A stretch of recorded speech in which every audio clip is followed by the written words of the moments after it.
Hey, what's going on? Angelisa here, and welcome to Throttle Talk Tuesdays. Every Tuesday, we are interviewing influential women who are making an impact for women in the sledding and snowmobile community. And thank you to all of you guys for tuning in. What is going on tonight? I am so excited. I took a month off from doing the Throttle Talks, moved up to Whistler, hauled the whole family up here, and so here we are. We're back at it. Every single Tuesday, we're going to be interviewing women, influential women that are sledding, snowmobiling, and just are in the community, because I believe that a story should always be told. It shouldn't be untold. So thank you so much to all of you joining in. What is going on? If you guys have any questions for Gabby, please comment below or message them on here, and we will answer all of the questions at the end. And tonight's live chat is brought to you by Munster Canada. So go check them out, munstercanada.com. We rock finger throttles for our little hands, and not only that, but it has made our riding so much more aggressive. Go check them out. And we're going to go and make sure that Gabby is on here, so just stay tuned while we get her on here. What's everyone, what are your wins today? Can anyone tell me what they've been up to today? Anyone got some wins? I got Gabby on. Just gonna wait for her reply. Hey, what's going on, Gabrielle? Hello. How are ya? I'm doing really good. Good, good. Can I call you Gabby? Yes, of course. Okay, cool. Cool. So how's your Thursday or Tuesday? I always think it's Thursday. It's good. It's been busy. I do real estate as my main job, so it's been a very busy Tuesday since it's a holiday for me yesterday, Thanksgiving in Canada. So yeah. Cool. Awesome. Well, let's jump into it. Okay, so let's talk about summer with COVID. Very odd summer. Can you tell us what you got up to this summer? Yeah, so normally I'd be doing lots of competing for wake surfing, but with COVID this year, there wasn't really any competitions to go to except for one, which was the Canadian Nationals. My husband and I were the two that actually put it on, so we've been involved with that for a few years now. And so we did that in Kelowna, and it was an invite only. I think there's about 30 riders in it, just to keep numbers down due to COVID. Then otherwise, all the comps have just been online submissions. Crazy. So yeah, I read that somewhere that you're a professional wakeboard surfer. How long have you been doing that for? I started probably about 8 years ago. So through my childhood, I was really into water sports. It was something my family always did, and did all the water skiing, barefooting, wakeboarding, and then kind of got into wake surfing once I met my husband. Cool. Yeah. Awesome. Whereabouts do you live, if you don't mind telling us? Yeah, Cranbrook, BC. So close to the Montana border, and then also close to the Idaho border, close to the Alberta border here in BC. So cool. So I take it you live close to a lake or some type of body of water. I guess not an ocean. So that's where you do most of your wakeboard surfing. Yeah, there's about 4 lakes that are really close that we kind of just decide based on how warm the weather is and how early in the season where we're going to go, just based on the water temp too. Right.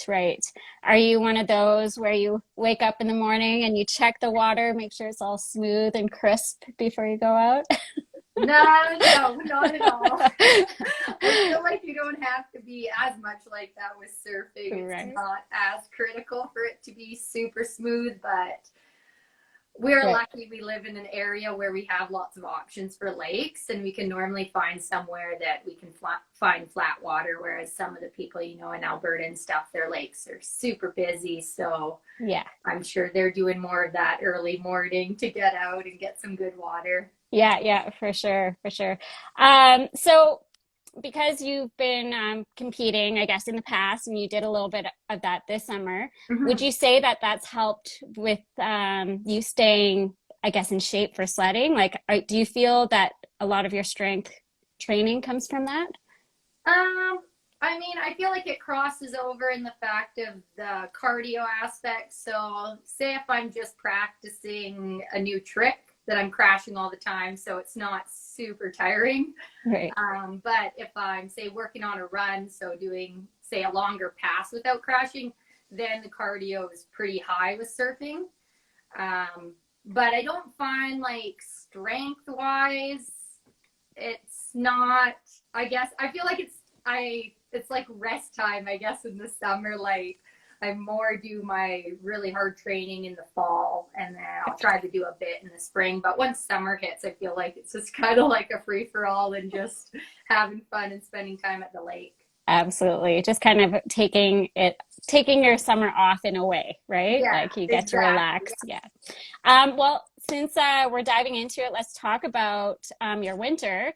I know for myself, I love to know what other athletes, what their workout routines are. Do you have a specific workout routine that you do for sledding?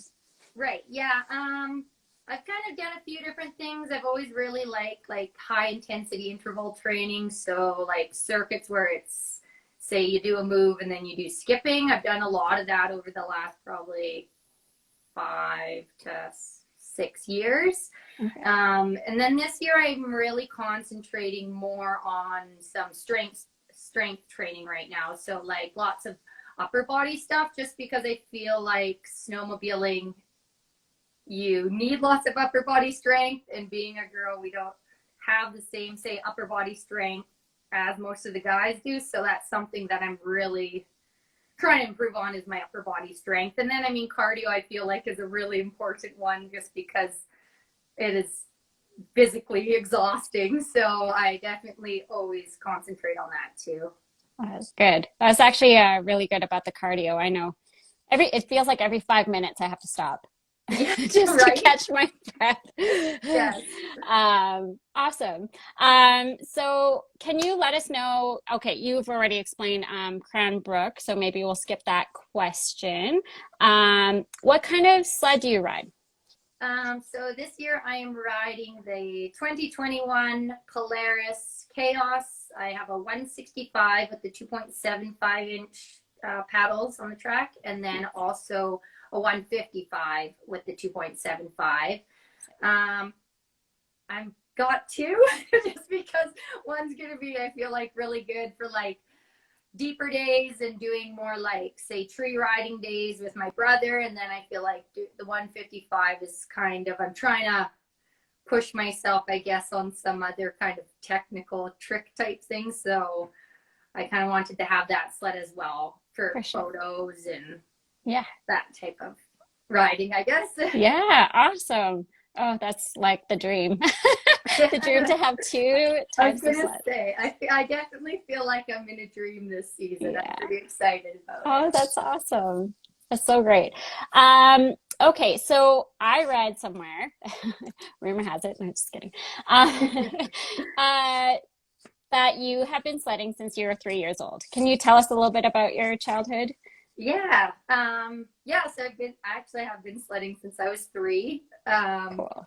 I got my first sled actually. I think I was 3 or 4, and it was a kitty cat. And my parents won it in a raffle. Oh, no way. And they'd been sledding. Well, my mom had been sledding since she met my dad, and my dad has been sledding all his life. And so it was just something that we did as a family. I wouldn't say I was getting out lots when I was young, just because my parents would want to get out and, have fun by themselves. So Right. they'd get us a babysitter. But once I got older, then we really started doing it more as a family. So it was my parents and then my older brother. And it's just kind of taken off from there. I feel like my passion has grown for it so much over the years. So Aw. Oh, that's so awesome that you can do that with your family. That's really yeah, cool. it's super cool. I still ride with them all the time, which is pretty awesome. Especially watching my mom. I feel like ride is super exciting just because I have noticed she's improved over the last couple of years a lot as well. Oh, that's awesome. Would you say that some of the sleds have helped from like back in the day to now, like they're Yes. heavier. So would you say she's progressed because maybe the machines have progressed as well?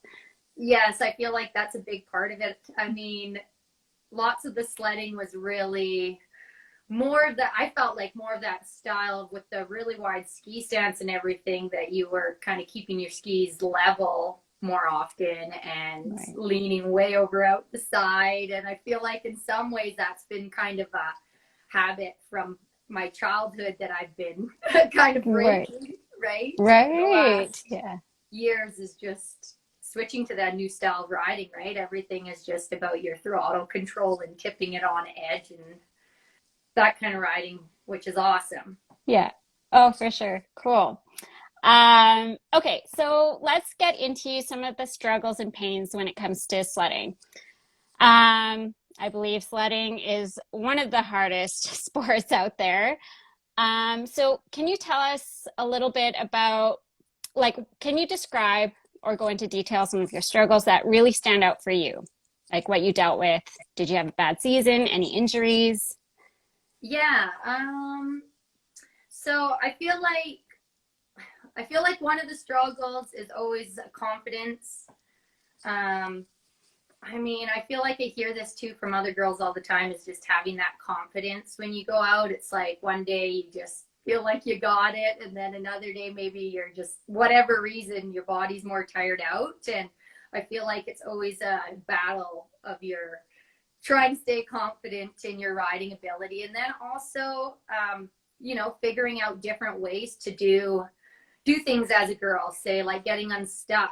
Maybe I don't have that upper body strength where I can just lift up the back end of my sled and put it out of the hole type thing. So figuring out getting unstuck, say by myself situations, or so I don't have to wait there for someone else to come back and help me. So I feel like both of those are kind of struggles for probably all girls. Yeah.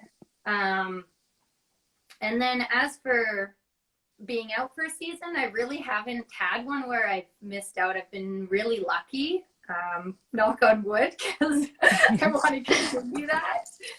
But Yeah. I do have a pretty good story. This last season, my mom, she crashed over the handlebars, going down quite this quite steep hill, and there's just a stump underneath the snow, and it just caught under her arm, and she flung over the handlebars, and she hit the handlebars like right here in the chest. Ouch. And got up, rode the rest of the day, was pretty sore, and then 2 days later she went out again, and she caught her foot in the like footholes and fell off the side, and she actually broke her ankle. Oh no. So she got flown out, and when she went to the hospital, she told them, my sternum chest area is really sore, but they wouldn't x-ray her because they're like, well, you went snowmobiling again since then, like you're fine.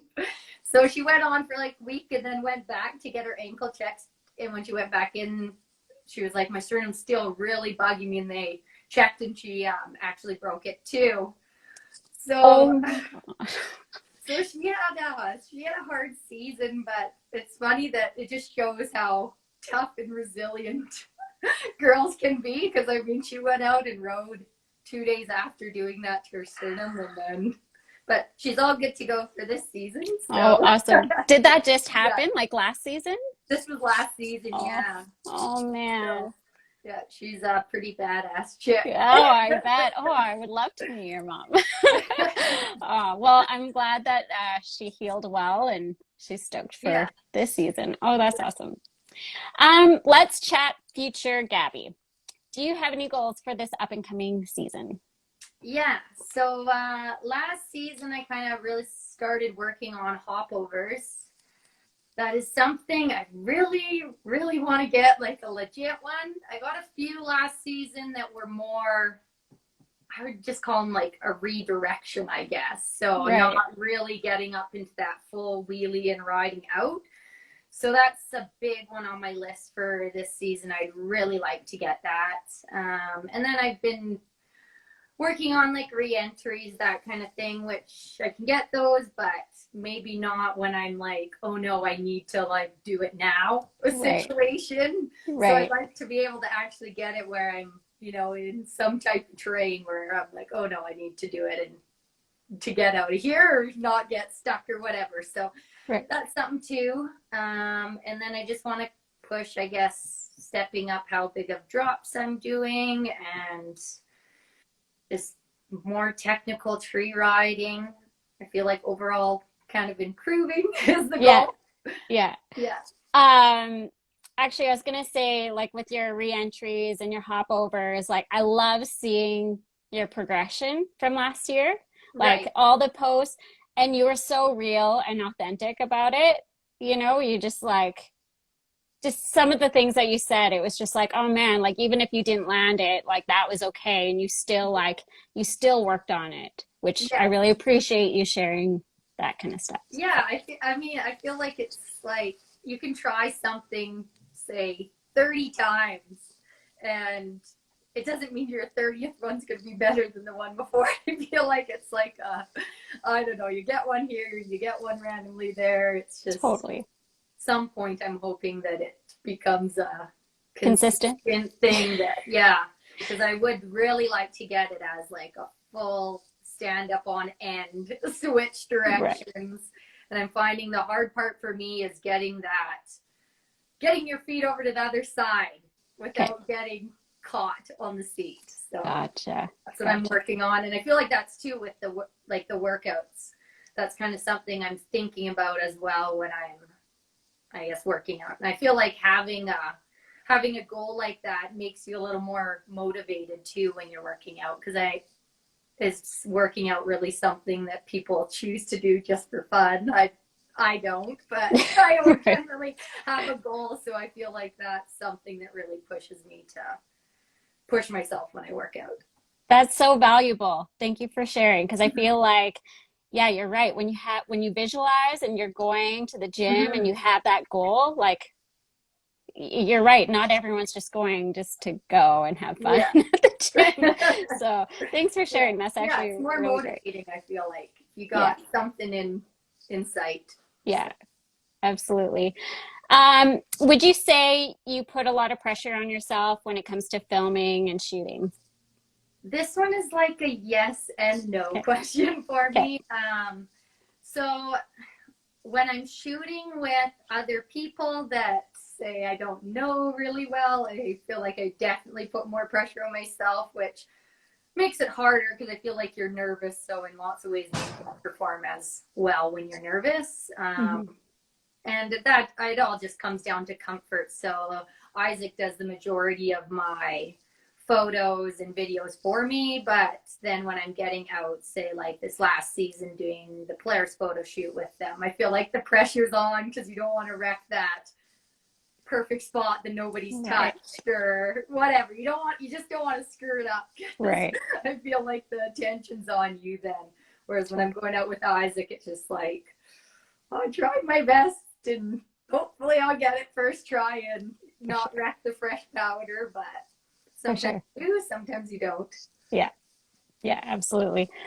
Um, and then what advice would you give to young Gabby who is excelling in her career as a snowmobile professional? I think the biggest one would be again like the confidence, just to not worry about embarrassing yourself, because that's where you learn is when you're failing generally. So when you're just trying something over and over and not worrying about who's there and watching and just do it anyways. Yeah. So that's, I'd say, the biggest one I tell myself. And to not get stressed out about stuff if you're not getting, say, the shot or the video or whatever it may be that you want. Don't get stressed out about it because the reason you're doing this is for fun. Yeah. 100%. And any advice you'd like to give to women who are just getting into the sport? Yeah, really, really think about who you're riding with. Like, ride with people that you feel safe and comfortable around. Because it's not fun going out if you don't feel safe with them, and especially if you get in a sticky situation. So you definitely want to ride with people that you feel confident with, and then also make sure you're riding something for you. So I know like lots of girls will ride, say, their boyfriend's old sled, or I don't know, just, start with, say, the older one, and your boyfriend got the brand new one, or whatever it may be. But for your sake, it's going to be a lot funner if you're on newer equipment that's set up for you too. So having, the right height handlebars for your height, all of those kind of little tweaks make the biggest difference. And it also makes it that much more fun for you. And then it makes it that much more fun for the people you're riding with. So like, I know lots of people, like I said, their boyfriend will ride the newer sled and they'll ride the older one, and then the boyfriend's always getting them unstuck all day, whereas they probably would have done a lot better if they were on the newer equipment. Right. And then, I mean, they're already, say, good at riding, so for them to spend the day riding on the older equipment, they're still gonna kick butt. So yeah. Yeah. Cool. And do you have a quote you live by? This is a hard one. I feel like no, but kind of.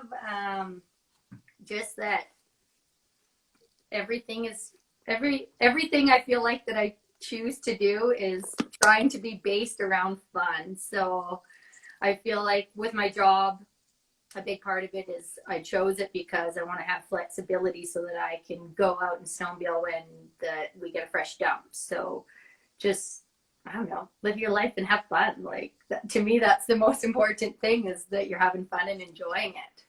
Awesome. Cool. I just have a couple of questions we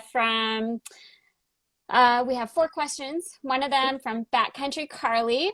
Who were you first sponsored by and an ambassador for in your sled career? Okay, that's a good one. Yeah. So Arctic FX Graphics, they kind of set me up with a little ambassador program. That was my, I guess, first, I would call that more of an ambassador program that I was doing with them. And then I'd say my first real sponsor would have been Climb. Cool. So, and they are the best. Yeah. I love them. They've supported me so much, and I don't know, it's just so much fun working with them, and then everyone else on their team. Awesome. Petite Pure, who is your go-to sled crew? That's a good one too.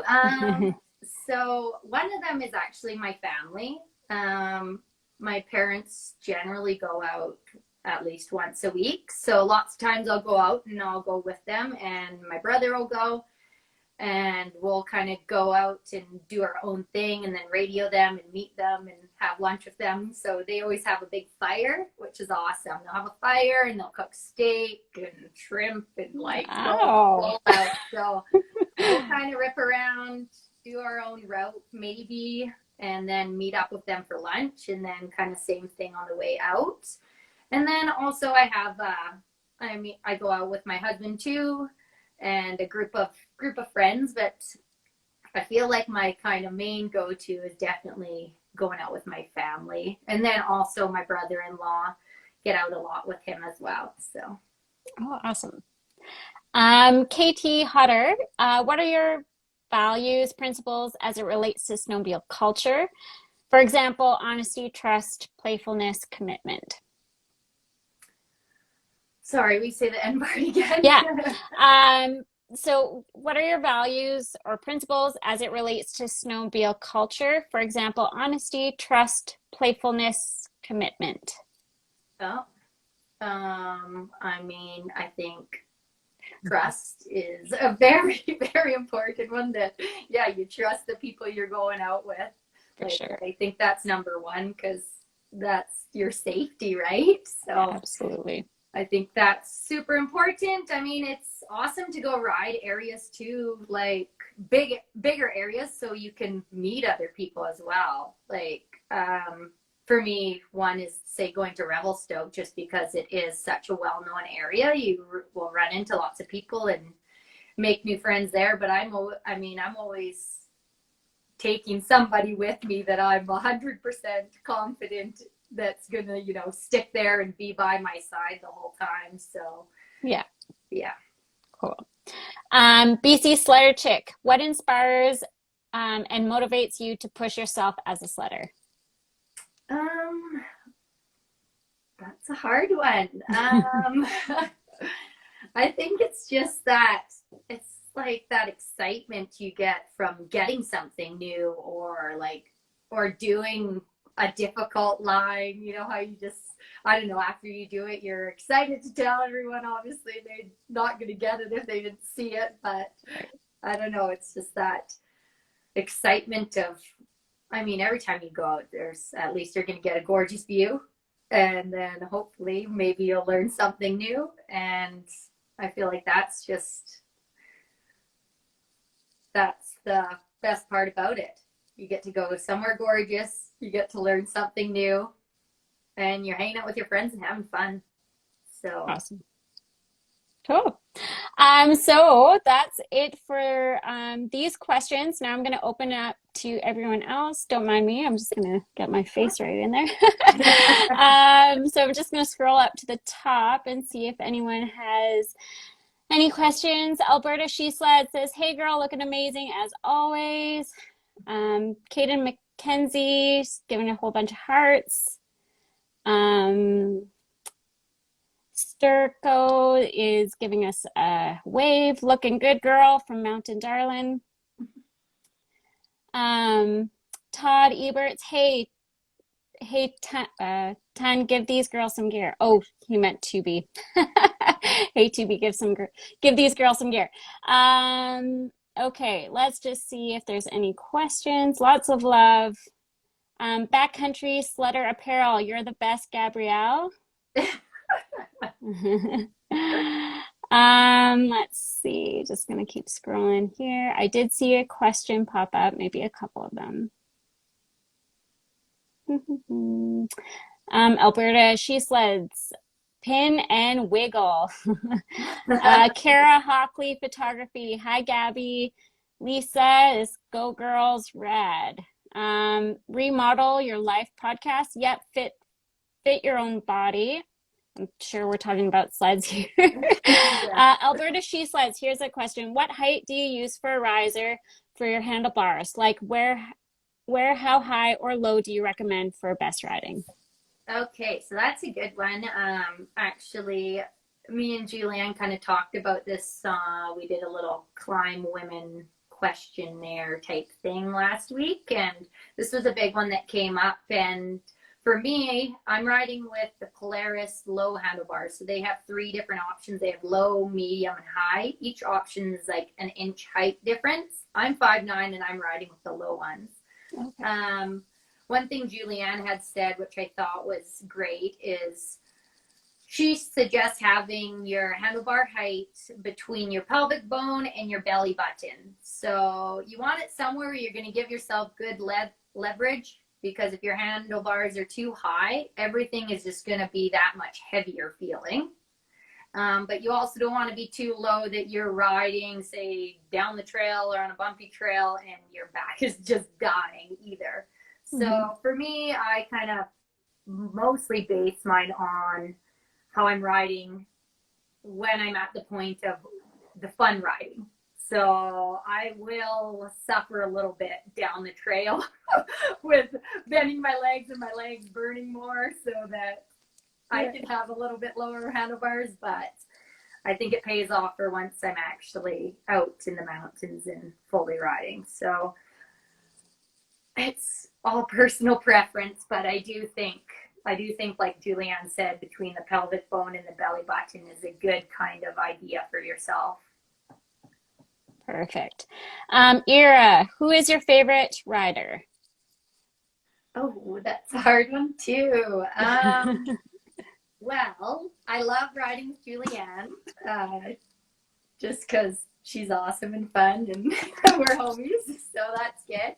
And then I love riding with my mom because how cool is that my mom still rides at her age? And then also I really enjoyed riding with Dan Adams. So this last winter I went down and did a couple ladies clinics with him. And I just feel like we've built a really good relationship and I have so much fun when I'm hanging out with him. So those are probably my top three. And I guess two, I'd say my brother I ride with probably the most, and he loves it as much as I do. So that's really fun. Oh, awesome. Nadia, where is your favorite riding zone? Oh, that one's hard. So I really like my local riding area, and I think it's just because you know your own little honey holes. But I've really enjoyed going to Revelstoke quite a bit. Just it's such big terrain, and you get the option of tree riding, and you get the option of beautiful wide open sceneries and easier to find, say, drops there, whereas for me at my home riding it's lots of tree riding, it's harder to find drops, that type of thing. So they're both awesome, but it's, I don't know, it's hard to pick one. Right. It's just dependent on the day. And then I've spent a bit of time down in Wyoming riding there, but I'm always getting guided around there. I don't know where I'm going. For sure. That's fun too. So probably my home area, and then I would say Revelstoke would be my next kind of favorite spot. Cool. SG103X, what advice do you have for throttle control techniques and balance? Okay, this one I would say your brake is super important. So like I'll ride with this finger. Some people I think ride with their second or both, but I'll ride with this finger on the brake all the time. And then the thing is, if you're working on your throttle control and maybe say it's in some ways, maybe it's better to give too much than too little, because I find girls are more timid generally and they'll give too little. At least think to yourself, okay, I'm going to give too much. I got my finger on my brake anyway, so if it's too much, I can brake. So I feel like keeping your finger on your brake is going to help you with your throttle control. And really, it's just a bazillion hours. Seat time. Just getting used to that. It's a bazillion hours. I feel like that's the best advice I can give is the finger on the brake really helps. Awesome. Stroke Joe, I don't know if I'm saying that right. How do you learn new moves? Watching others? Has anyone taught you personally? Mostly watching others, watching videos of myself. So like with, say, the hop over, I'll get Isaac, say, to video them as I'm trying them if we stop in a zone, and I can try it over and over. I'll get him to video them so then I can actually watch and be like, okay, that one, that's what I did wrong. And so next time I'm not going to do this, or trying to guess in a way, because I'm trying to, self-teach myself. And then I'll watch videos like Dan Adams. He's got his YouTube channel, his I forget what it's called, Next Level YouTube channel. And on there, he's got lots of good tips. I feel like I've watched a few of those over and over and over, trying to figure that out. And then I was lucky enough this last year when I went down and did the ladies clinic with Dan. He spent about half an hour to an hour helping me out during the clinic, work on those hop overs. And it helps having someone else be able to tell you, what you're doing right and what you're doing wrong. But I think if you can get someone to video yourself, that really, really helps with trial and error, just because you can see what's going on. You can kind of slow it down and see if you're, catching your knees on the seat or whatever it may be. So, yeah. Did you say Dan Adams? Is Yes. that okay? Yeah. I will tag or try to find the YouTube and add it to Awesome. this video after for Yeah, if you everyone guys should asking. seriously check his stuff out. I mean, I think he comes out in the winter, like a video once a week or something on there Okay. about. So it's quite often, and it's all different. It's like doing modifications to your sled. It's tips on riding tips. It's all different stuff. So All right. yeah, I find his stuff's really helpful. Cool. Awesome. Dustin Q, what kind of sticky situation have you been in? P.S. You're the best, Gab. Ooh, sticky situations. I mean, I've had a few where it's been like stuck out there late. I've been lucky and I haven't had to spend the night yet. I feel like that's something where it's like you feel like you're always prepared, but I'm sure if you spend the night, you're going to feel like you wish you had even more stuff than you actually carry. But I mean, like, I remember one when I was really young, and it had gotten dark out. I can't even remember why, but it had gotten dark out, and we were in this area that was super treed area, and my dad is like a crow. He knows where he is all the time.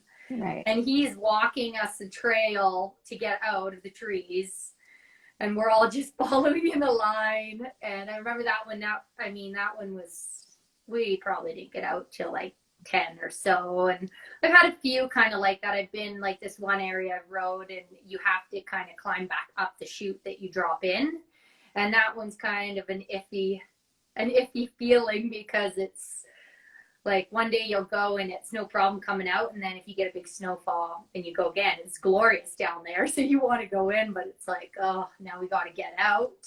Right. And so I've had that one, like I couldn't get out.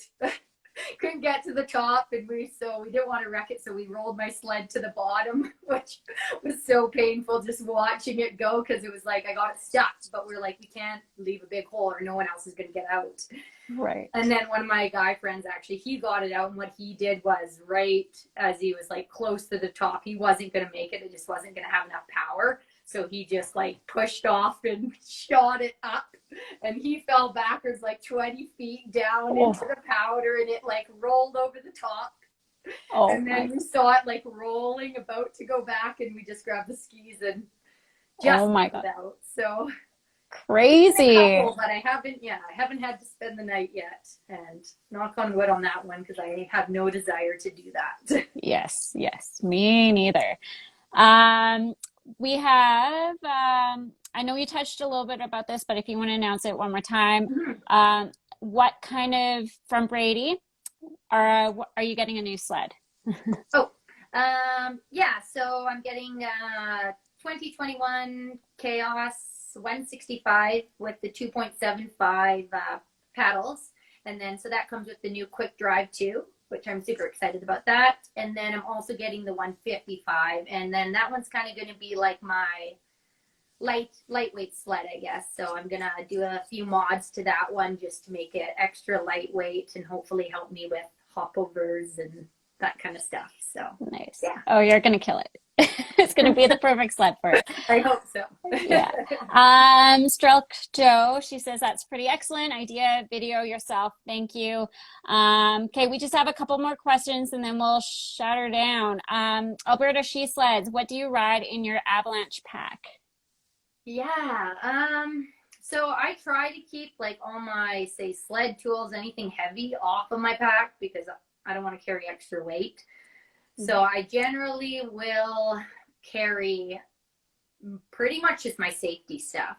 So I don't want to be like, I don't know, I feel like this is a controversial one as to, should I be packing my food on my back so I have it with me if I don't have my sled, or you know what I mean, if something happens that way. Right. But then I also don't want to be tired out because I'm packing, water and all that stuff on my pack. So I really do just try to carry just my safety stuff. I mean, like, in my mind, extra gloves, that kind of thing counts as safety too. So those kind of things I'll carry on my pack. And then I'll put all my sled tools on the back of my sled. And then I'll also do like a kit on the back of my sled for my lunch and that kind of thing. Cool. If you wanted detail on safety stuff. It's all good. Okay. It's all good. Sinister AB66, Blairman is watching. What's up, Gabrielle? Sunday 50, when you come to Quebec, when are you coming to Quebec, Canada? Powder is waiting for you. Oh, maybe I'll have to bug Julianne Yeah. on that one, because I know she always goes that way once a year. Try to get in there and come out for one of her clinics would be awesome. Yeah, road trip. Yeah, right? Okay, and I believe I did miss a question, but where can we follow you? Where can we follow all your adventures? Yeah, so my main one that I like to use is Instagram, which is just Gabrielle Hockley. And then I'll use Facebook as well, but truthfully, I'm the most active on Instagram. So you'll get the most there. I'm kind of trying to work towards YouTube stuff. I'm not that savvy yet, so I have like a few old videos on there, but I'm hoping to get a little bit more into doing some YouTube video stuff as well. But right now, in the Instagram. Yeah, that'd be rad. More videos. I vote that. Okay, well, we're going to be wrapping it up. So thank you so much, Gabby, for doing this with me. I really appreciate you taking your time out of your day. Thank you to all of our viewers for tuning in. I just have a little note. I want to read it just because I can't remember. So yeah, thank you so much, Gabby, for joining me today. It's been a pleasure to discuss your wins, struggles, and goals. I'm so happy and appreciate you sharing a piece of your story, because I do believe that a story should be told rather than untold. You're a huge inspiration for women out there, and I just can't wait to see what the season brings. And to all of you guys, remember to follow Gabrielle Hockley. I will tag her on this post when I post it onto Instagram TV. And she is the perfect dose of sledding and inspiration and all around badassness. And like I said, your hopovers and your reentries, you're going to nail them this year, and I just can't wait to see it. I hope so. I guess I should start doing a little more of the non-succeed ones. I feel like I don't really post that kind of stuff, but maybe you had a few too, because I mean, you don't succeed on first try, that's for sure. So. Yeah, for sure. Well, thanks so much, you guys. And I'm going to leave you guys here today as a little reminder to stay awesome, stay lit, and remember to make thunder, babes. Ciao for now. Thanks so much, Gabby. Awesome. And we'll talk to you guys next week. Sounds Bye. Good. Thank you. Have a good night. Yeah, you too. Bye.